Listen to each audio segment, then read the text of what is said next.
Hello दोस्तों, BMS note simplified में आप सभी का एक और बार स्वागत है। तो आज हम बात करेंगे स्वेदाध्याय जो कि चरक सूत्रस्थान का अध्याय 14 है, उसका लास्ट पार्ट के बारे में, जिसमें हमने कवर किया है दश निराग्नि स्वेद के बारे में, यानी कि 10 नॉन थर्मल सुडेशन। तो इसके पहले के वीडियोस में मैंने स्वेदाध्याय जब स्टार्ट किया है उसमें मैंने साग्नि स्वेद के बारे में बताया है, और उसके भी पहले वीडियो में स्वेद के लिए जो योग्य रोगी हैं, स्वेदनीय द्रव्य कौन कौन से हैं, ये सब के बारे में बोला गया है। तो आप अगर हमारे चैनल को विज़िट करें तो वहाँ पर आपको ये सारे वीडियोस मिल जाएंगे। तो अगर आपको ये ऑडियो वर्जन पसंद आता है तो प्लीज़ इस चैनल को लाइक, शेयर और सब्सक्राइब करना मत भूलिए। और अगर आपको ऑडियो फॉर्मेट पसंद नहीं आता है तो भी कोई बात नहीं, आप इस वीडियो के ऑडियो को म्यूट कर दीजिए, तो आप इन नोट्स को रिटर्न नोट्स की तरह भी इस्तेमाल कर सकते हैं। और अगर आप हमारी वेबसाइट पर जाएँ तो वहाँ पर ये सारे नोट्स आपको डाउनलोडेबल और प्रिंटेबल फॉर्मेट में भी मिल जाएंगे। तो चलिए दोस्तों, शुरू करते हैं आज का स्वेदाध्याय पार्ट 3, चरक सूत्रस्थान अध्याय 14 का अंतिम भाग। तो दोस्तों, जैसा कि मैंने बताया कि इसके पहले के वीडियोस में, 2 वीडियोस में हमने कवर किया है। पहले में हमने कवर किया है स्वेदाध्याय का जो स्टार्टिंग का पार्ट है, जैसे कि उसमें आता है स्वेद के योग्य रोगी कौन कौन से हैं, फिर स्वेदन के लिए उपयोगी तरह तरह के द्रव्य कौन कौन से हैं, सम्यक स्विन्न के लक्षण क्या है, अति स्विन्न के लक्षण क्या है, ये सब हमने उस वीडियो में देखा है। फिर उसके बाद वाले वीडियो में, यानी कि इसके पहले वाले वीडियो में, हमने देखा है साग्नि स्वेद के 13 प्रकार कौन कौन से हैं, यानी कि जो थर्मल सुडेशन है, जो अग्नि के गुणों से युक्त स्वेद है, उस साग्नि स्वेद के 13 प्रकार कौन कौन से, ये हमने देखा है। तो अब इस वीडियो में हम देखेंगे निराग्नि स्वेद के 10 प्रकार, यानी कि 10 निराग्नि स्वेद कौन कौन से हैं, 10 नॉन थर्मल सुडेशन कौन कौन से हैं। तो चलिए देखते हैं। तो दोस्तों देखिए, 10 निराग्नि स्वेद कौन कौन से हैं। इसके ऊपर कई बार कई सारे MCQs आ जाते हैं। SAQ LAQ के लिए भी ये पार्ट पूछ लिया जाता है कि ये निराग्नि स्वेद के बारे में लिखिए, 5 मार्क के लिए आ सकता है क्वेश्चन। और साग्नि से स्वेद, निराग्नि स्वेद मिलकर 15 मार्क के लिए भी आ सकता है आपके लिए क्वेश्चन। तो देखिए, यहाँ पर एक श्लोक दिया हुआ है, व्यायामम उष्ण सदनम गुरु प्रावरणम क्षुधा बहुपानम भय क्रोधावुपनाहा हवा तपाहा स्वेदयंती दशैतानी नरमग्नि गुणाद्रुते। तो ये श्लोक अगर आप लर्न कर पाएँ तो अच्छी बात है। ये सारे 10 निराग्नि स्वेद जो है वो सारे एक सीक्वेंस में आपको याद हो जाएंगे। और साथ ही, जैसे मैं हमेशा बताती हूँ, जैसे आप साइंस में डायग्राम बनाते हैं तो आपको ज़्यादा मार्क्स मिलते हैं डायग्राम के बाद डिस्क्रिप्शन जब लिखते हैं, उसी तरह आयुर्वेद में होता है कि अगर आप श्लोक लिखते हैं, ऐसा नहीं कि आपको मार्क्स बिल्कुल नहीं मिलेंगे, अगर श्लोक ना लिखे तो मिलेंगे, लेकिन अगर आप श्लोक लिखते हैं तो उसके ऊपर और ज़्यादा मार्क्स आपको मिल जाते हैं। तो 2 फ़ायदे आपके हो जाते हैं कि आपको मार्क्स भी ज़्यादा मिलते हैं, साथ ही में आपको ये लिस्ट अलग से याद रखने की ज़रूरत नहीं पड़ती।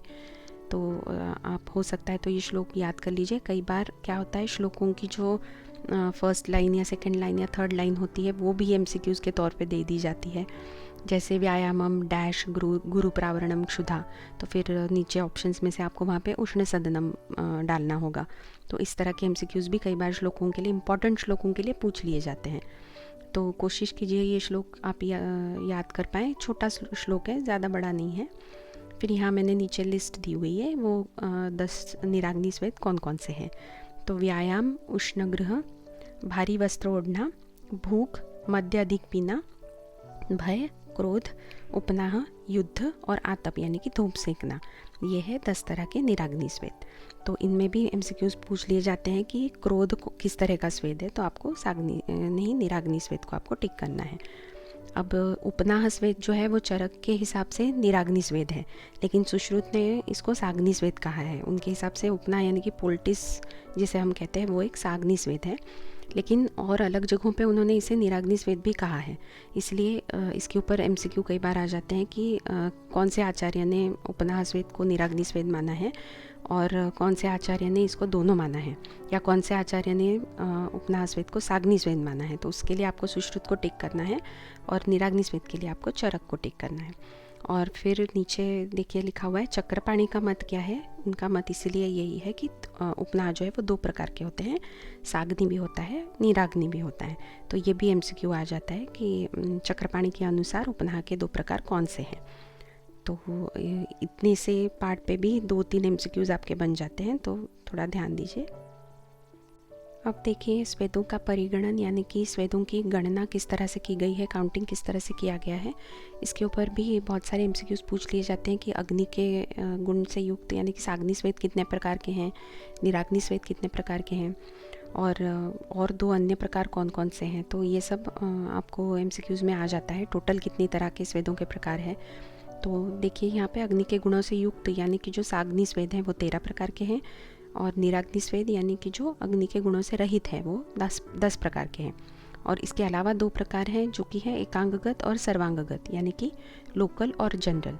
तो मान लीजिए किसी एक अंग पे अगर हम स्वेदन कर रहे हैं, जैसे कि सिर्फ पीठ पे किया या सिर्फ हाथ पे किया या सिर्फ कटी पे किया, तो वो एकांगगत हो जाता है। और जब पूरे शरीर का स्वेदन किया जाता है तो वो जनरल या फिर सर्वांगगत स्वेदन कहलाता है। इसी तरह स्निग्ध और रुक्ष 2 अलग तरह के स्वेदन हैं। तो स्निग्ध स्वेदन में क्या आएगा, जैसे कि जो परिषेक है, हमारा अवगा है, वो स्निग्ध स्वेद में आ सकता है। और रुक्ष स्वेद में आएगा जो ड्राई चीज़ों से जो किया जाता है, जैसे अश्मगंध स्वेद हो गया, तो ये रुक्ष स्वेद में आता है। तो ये और भी 2 प्रकार हैं, स्निग्ध और रुक्ष। तो इस तरह से 6 प्रकार हो जाते हैं, साग्नि स्वेद, निराग्नि स्वेद, एकांगगत, सर्वांगगत स्वेद और स्निग्ध और रुक्ष स्वेद। तो एमसीक्यूज़ के लिए इन चीज़ों को आप याद रख लीजिए। तो दोस्तों अब देखते हैं स्वेदन काल में कौन से पथ्य अपथ्य का पालन करने के लिए कहा गया है। तो सबसे पहले लिखा है कि पहले स्नेहन कराएं और उसके बाद ही स्वेदन क्रिया करनी चाहिए। तो स्नेहन और स्वेदन ये दोनों ही पूर्व कर्म हैं, हम जानते हैं, लेकिन उसमें भी पहले स्नेहन कराना है और उसके बाद ही हमको स्वेदन कराना है। तो उसके बाद ही हम किसी पंचकर्म की किसी प्रक्रिया को शुरू कर पाएंगे। उसके बाद फिर जब स्वेदन अच्छी तरह से चिकित्सा हो जाए स्वेदन विधि के द्वारा, तो उसके बाद पथ्यपान सेवन कराना है रोगी को। तो पहले स्नेहन कराना है, उसके बाद स्वेदन से चिकित्सा करनी है, और उसके बाद अच्छे से स्वेदन जब हो जाए तो उसके बाद पथ्य सेवन कराना है। और ये याद रखना है कि जिस दिन स्वेदन कराया हो उस दिन व्यायाम बिल्कुल नहीं करना है उस रोगी को। स्वेदन की वजह से ऑलरेडी जो व्यक्ति है वो थका हुआ होता है, उस दिन अगर व्यायाम कराया जाए तो और भी थक जा सकता है और मूर्छा आ सकती है। इसलिए जिस दिन स्वेदन कराया है उस दिन व्यायाम नहीं कराना चाहिए। तो ये कुछ स्वेदन काल में देखने वाले पथ्य और अपथ्य हैं।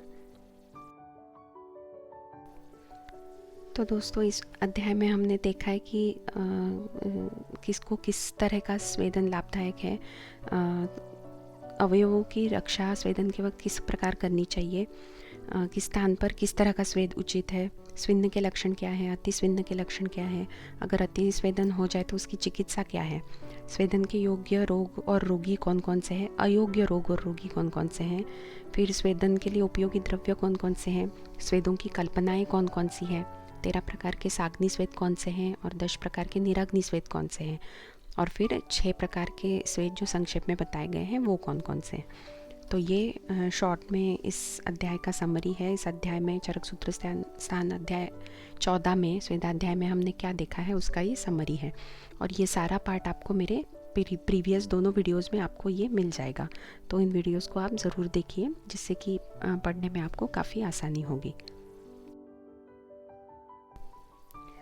तो दोस्तों चरक सूत्र स्थान का अध्याय 14 यानी कि स्वेदाध्याय अब समाप्त हो चुका है। तो इस अध्याय में हमने देखा है इस वीडियो में और इसके पहले के वीडियोस में हमने देखा है स्वेदन के लिए क्या क्या उपयोगी द्रव्य है, योग्य योग्य रोगी क्या क्या है, मैंने पहले भी बताया है। साथ ही में हमने देखा है साग्नि स्वेद जो है 13 प्रकार के, संकर, प्रस्तर, नाड़ी, परिषेक, अवगाहन, जैंता, कश्मगंध, करशु, कुटी, भूमि, कुंभिक, कूप और होलाक।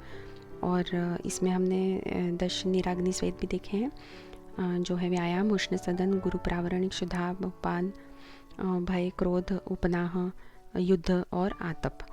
तो मैंने कोशिश की है कि मैं सिंपल टर्म्स में इन टॉपिक्स को मैं एक्सप्लेन कर सकूं। तो मुझे पूरी उम्मीद है कि आपको ये वीडियोस काफ़ी पसंद आ रहे होंगे। अगर आपको पसंद आ रहे हैं तो प्लीज़ इस चैनल को लाइक, शेयर और सब्सक्राइब करना मत भूलिए। और अगर आपको ये ऑडियो नोट्स पसंद नहीं है तो प्लीज़ इस वीडियो के ऑडियो को म्यूट कर दीजिए, तो आप इन नोट्स को रिटर्न नोट्स की तरह इस्तेमाल कर सकते हैं और आपको एग्ज़ाम के पहले रिवाइज़ करने में कोई दिक्कत नहीं होगी। अब इसके अगले के वीडियो में मैं बात करूँगी वमन कर्म और वमन विधि के बारे में। काफ़ी इम्पोर्टेंट अध्याय है चैप्टर है, 15 मार्क का क्वेश्चन कई बार आ जाता है, तो 15 मार्क के हिसाब से ही कैसे लिखा जाना चाहिए उसके बारे में हम अगले वीडियो में बात करेंगे। तो मैं जल्दी ही मिलती हूँ आपसे अगले वीडियो में वमन कर्म और वमन विधि के साथ। तब तक के लिए bye bye and take care.